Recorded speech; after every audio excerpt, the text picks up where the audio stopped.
Inayos ko yung paatras ng e-bike na ito, guys. Nung nagpalit kasi ako ng controller, hindi gumana yung paatras niya.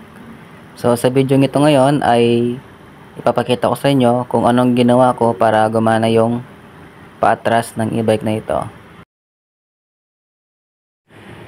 Ito yung switch ng forward at reverse. Ito yung connection para sa paatras. Ang ibig sabihin ng as-turn ay reverse din. Ito naman guys, yung wire ng switch papunta sa connectors. Yung dalawang kulay yellow, yan ang linya ng switch para sa reverse at forward. Yung color coding ng switch ay kulay yellow, pero pag titinggit sa kabila, ang color coding niya ay iba na. Yung isang linya ay yellow green at sa kabila ay black. Pagdating naman dito sa kabilang dulo ay wala na yung kulay black. Yan, yellow green na lang siya. Okay, isubukan kong i-connect dito sa as-turn or reverse. Sinubukan ko siya pero ayaw niyang umatras. Yan. Ginamit ko lang yung paa ko para mapaatras lang yung e-bike.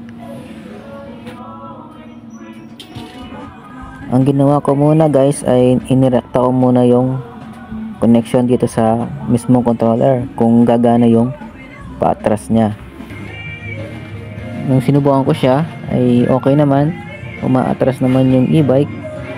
So ang problema ngayon nito ay yung linya. Nung i-check ko yung linya ng kulay yellow green na wire ay buo naman siya, meron siyang linya hanggang dun sa kabilang controller.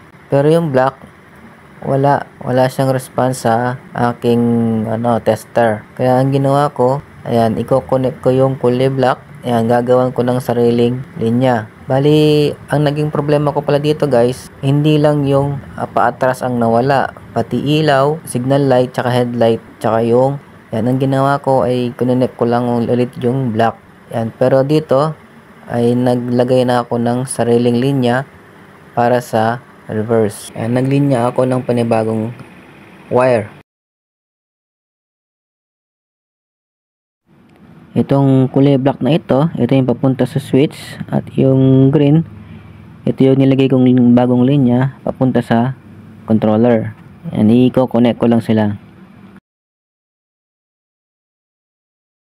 Yan guys, tetestingin ko na itong e-bike and gumana na yung paatras niya. Ang gusto ko lang sa e-bike na ito ay maganda yung hatak niya. Ayan, maganda yung sipa. Okay? Hanggang dito na lang yung video. Salamat sa panonood. Ayan, please like and share.